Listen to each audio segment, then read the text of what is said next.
भगवान श्री कृष्ण जब माता देवकी और पिता वसुदेव को कंस के चंगुल से छुड़ाने गए, तब उनकी उम्र 14 वर्ष थी। उनकी माता ने उनसे पूछा कि बेटा तुम तो भगवान हो, तो तुम हमें पहले ही कंस के चंगुल से छुड़ा सकते थे, इतनी देर क्यों कर दी?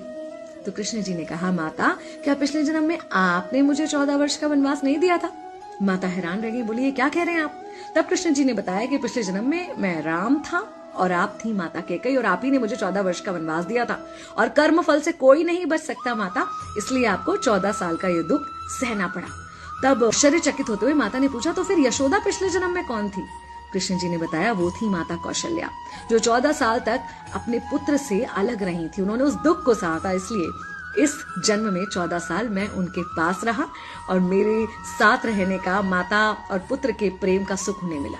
कहने का मतलब यह है कि कर्म फल से ना उस युग में कोई बचा था, ना आज कोई बचेगा।